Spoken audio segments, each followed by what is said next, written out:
बिस्मिल्लाहिर्रहमानिर्रहीम। अस्सलाम वालेकुम स्टूडेंट्स। सेकेंड ईयर बेटा आपके बायोलॉजी के चैप्टर नंबर 26 का लेक्चर नंबर 5 है और टॉपिक है आपका टेरेस्ट्रियल और लिथोस्फेरिक इकोसिस्टम। क्या टॉपिक है आज आपका? टेरेस्ट्रियल और लिथोस्फेरिक इकोसिस्टम। ठीक हो गया। डेफिनेशन देखते हैं सबसे पहले। The ecosystem present on the land और the soil is called terrestrial और लिथोस्फेरिक इकोसिस्टम। वो इकोसिस्टम जो किसके ऊपर पाया जाता है? लैंड के ऊपर या सॉइल के ऊपर। इस इकोसिस्टम को आप लिथोस्फेरिक या टेरेस्ट्रियल इकोसिस्टम कहते हो। और उसमें आप क्या देखने लगे हो? टेरेस्ट्रियल इकोसिस्टम में आप लाइट देखोगे, न्यूट्रिएंट्स देखोगे और वाटर के बारे में देखेंगे। सो टॉपिक इज़ टेरेस्ट्रियल और लिथोस्फेरिक इकोसिस्टम और उसके अंदर light, nutrients and water. The ecosystem present on the land और the soil is called terrestrial और लिथोस्फेरिक इकोसिस्टम। ये एमसीक्यूज भी हो गया है। शॉर्ट क्वेश्चन में लिथोस्फेरिक इकोसिस्टम की डेफिनेशन भी हो गई है कि वो इकोसिस्टम जो खुश्की के ऊपर हो, ज़मीन के ऊपर हो, सॉइल के ऊपर हो, उसको आप लिथोस्फेरिक या टेरेस्ट्रियल इकोसिस्टम कहते हो। Terrestrial ecosystem receive plenty of light. Terrestrial ecosystem जो है ये प्लेंटी ऑफ लाइट रिसीव करता है, यानी कि इसमें काफ़ी सारी रोशनी आती है। And the soil provide abundant nutrient. और जो सॉइल होती है वो क्या प्रोवाइड करती है? बहुत ज़्यादा न्यूट्रिएंट्स प्रोवाइड करती है। सो जो इकोसिस्टम होगा वो प्लेंटी ऑफ लाइट वसूल करेगा, जो सॉइल होगी वो अबंडेंट न्यूट्रिएंट्स अपने अंदर रखेगी। अब तीसरी चीज़ की बात करते हैं। वो तीसरी चीज़ क्या है? Water. Water how ever is limited. ज़मीन के ऊपर, सॉइल के ऊपर, लिथोस्फेरिक इकोसिस्टम के ऊपर जो वाटर है वो लिमिटेड है, वो महदूद है।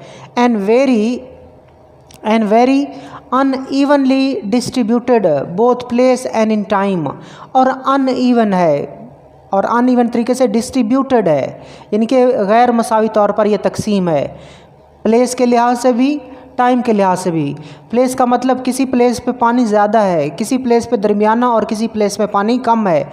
इसी तरह एक ख़ास वक्त में पानी ज़्यादा हो जाता है बारिश के सीज़न में, जब बारिश नहीं होती तो पानी क्या हो जाता है? कम हो जाता है। सो जो पानी है ना वो क्या है? Is limited and very unevenly distributed both place and time.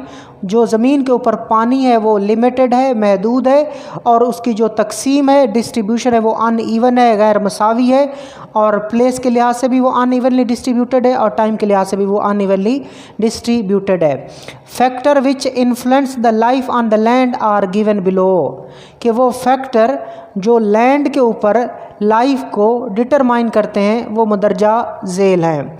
ये पढ़ने से पहले मैं एक बार रिवाइज करा देता हूँ।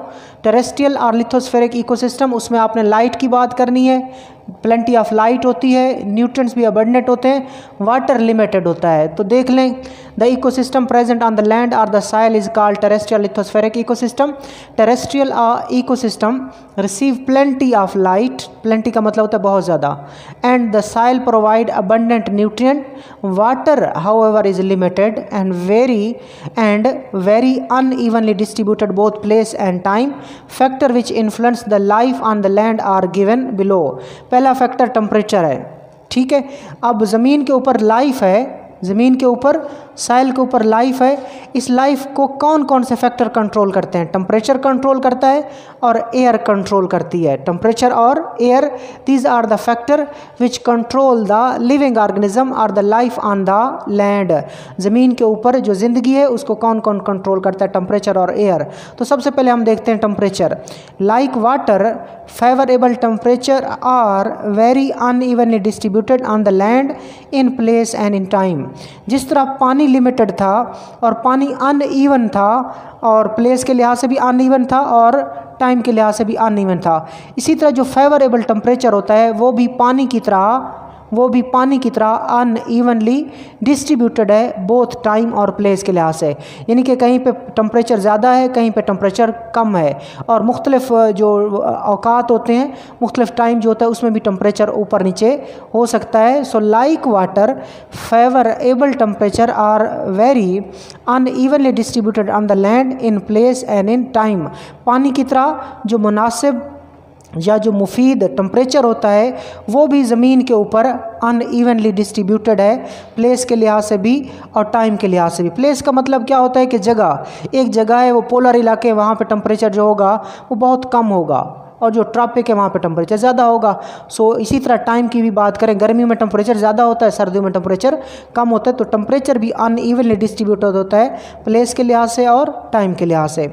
अब बात करते हैं प्लेसेस की। ऑन पोल्स यानी कि नॉर्थ पोल और साउथ पोल की बात हो रही है।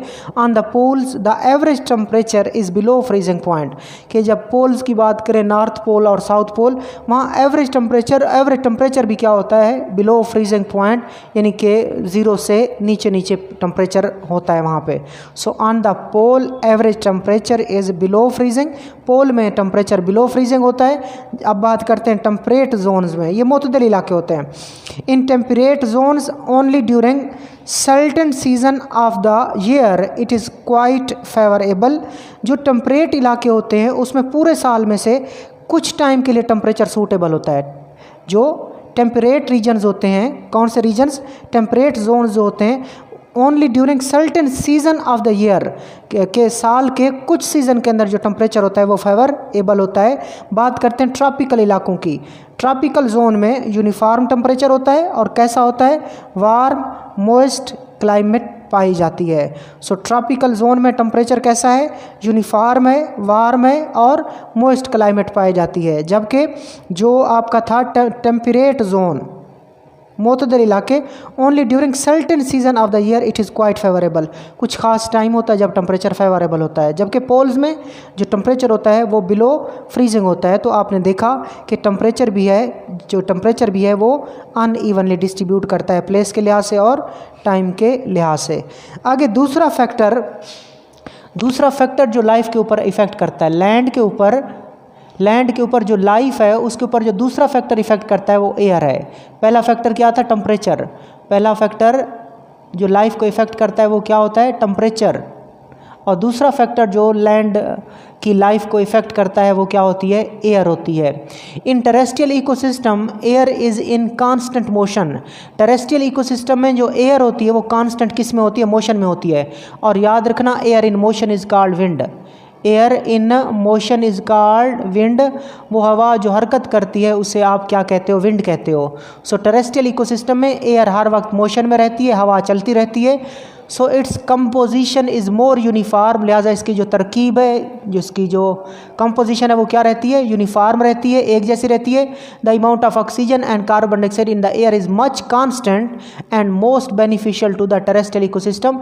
जो कार्बन डाइऑक्साइड की कंसनट्रेशन होगी, जो ऑक्सीजन की कंसनट्रेशन होगी वो यूनिफॉर्म रहेगी। कार्बन डाइऑक्साइड 0.03 to 0.04% रहेगी और ऑक्सीजन कितने परसेंट रहेगी, 21% रहेगी। तो आपने क्या कहा, टेरेस्ट्रियल इकोसिस्टम में एयर जो होती है कांस्टेंट मोशन में होती है और एयर इन मोशन को आप विंड कहते हो। जब हवा चलती रहती है ना बेटा, तो इसकी कंपोजिशन, इसके अंदर जो गैसेस की परसेंटेज है वो क्या रहती है, यूनिफॉर्म रहती है। So amount of oxygen and CO2 in the air is much constant. जब हवा की कंपोजिशन सेम रहेगी तो कार्बन डाइऑक्साइड और ऑक्सीजन की मिकदार भी क्या रहेगी, सेम रहेगी। And that is most beneficial to the terrestrial ecosystem. और ऑक्सीजन और कार्बन डाइऑक्साइड का मेंटेन रहना, यूनिफॉर्म रहना, कांस्टेंट रहना टेरेस्ट्रियल इकोसिस्टम के जानदारों के लिए क्या होता है, बेनिफिट रखता है, फ़ायदेमंद होता है। सो कार्बन डाइऑक्साइड की जो मिकदार होती है 0.03% टू 0.04 भी आप कह सकते हो, ये भी कह सकते हो। Carbon dioxide in the atmosphere is 0.03% या 0.04%। ऑक्सीजन 21%, नाइट्रोजन 78 या 79% भी कहते हैं। आगे चलते हैं, वेरी इंपॉर्टेंट शॉर्ट क्वेश्चन है बेटा। Adaptation for terrestrial ecosystem. Adaptation for terrestrial ecosystem के जानदारों के अंदर, पौधों के अंदर या एनिमल के अंदर कौन सी खसूसियात आती हैं जिनकी वजह से वो पानी से निकल कर कहाँ पे आ जाते हैं, खुश्की पे आ जाते हैं। सो टॉपिक है आपका अडाप्टेशंस फॉर टेरेस्ट्रियल इकोसिस्टम। खुश्की के माहौल में रहने के लिए जानदारों के अंदर क्या क्या अडाप्टेशंस आती हैं, कौन सी चेंजेस आती हैं, कौन सी मुताबिकतें आती हैं। Plant and animal shifting from water to the land develop various types of adaptation for the land habitat। पौधे और जानवर जो कहाँ से शिफ्ट हो रहे हैं, वाटर से शिफ्ट हो रहे हैं, कहाँ पे जा रहे हैं, लैंड पे जा रहे हैं, खुश्की पे जा रहे हैं, दे develop various types of adaptation, उनके अंदर मुख्तलिफ़ किस्म की अडाप्टेशंस आती हैं, चेंजेस आती हैं, किसके लिए? फॉर द लैंड हैबिटेट, ज़मीन पे रहने के लिए। ठीक है, पहले जो चीज़ें थीं, पौधे और जानवर होते थे वो पानी में रहते थे, फिर ऐसा ऐसा पौधे और जानवर कहाँ पे आ गए? खुश्की पे आ गए, और उनके अंदर मुख्तलिफ चेंजेस आईं। वो देखते हैं कौन सी हैं। So plant and animal shifting from water to the land develop various type of adaptation for land habitat. कौन सी हैं? एक जो उनके अंदर खसूसियत आती है, स्पोल्टिंग टिश्यूज़ होते हैं, याद रखना, स्पोल्टिंग टिश्यूज़। और दूसरी कंजर्वेशन ऑफ वाटर, याद रखना, स्पोल्टिंग टिश्यू अगर प्लांट और एनिमल में आ जाएं तो वो कहाँ पे आ जाएंगे? लैंड पे आ जाएंगे।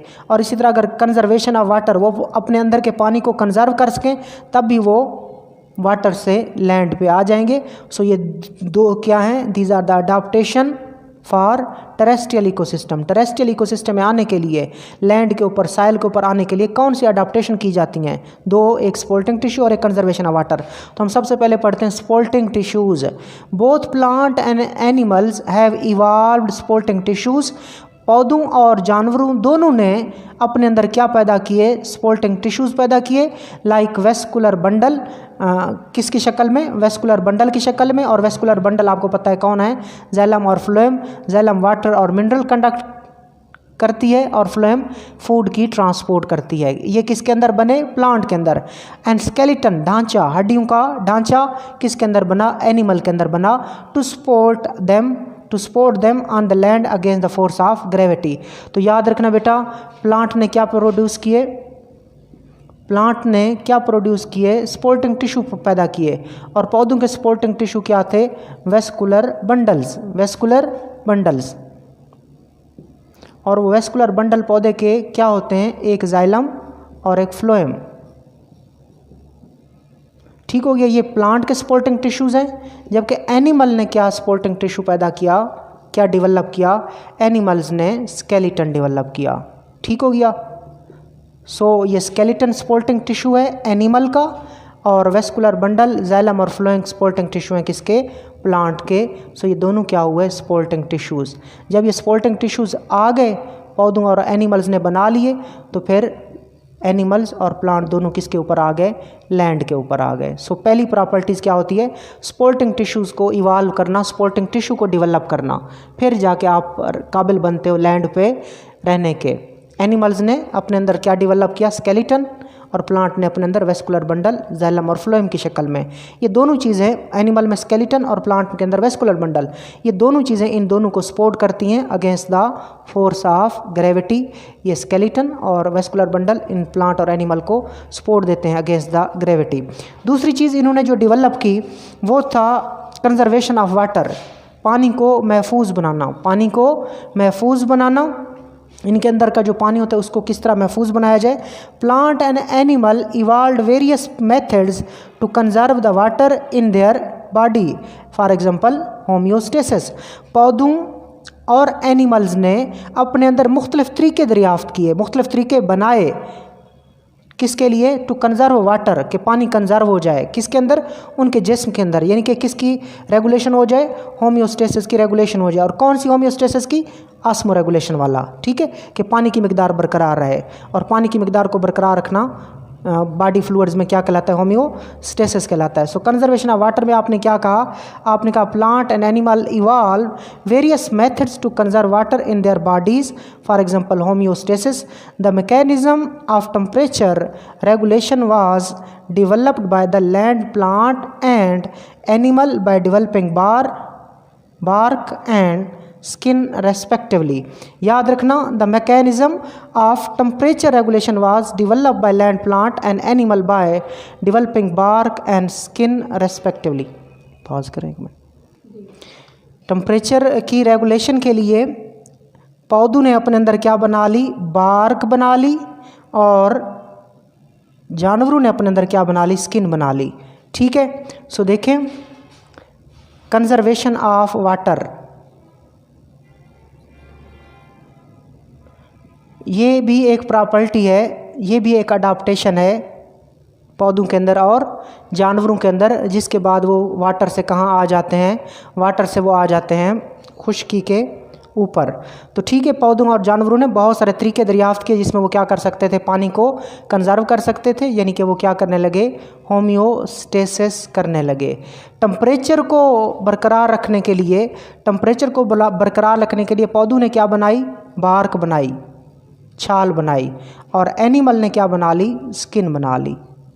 टेम्परेचर की रेगुलेशन के लिए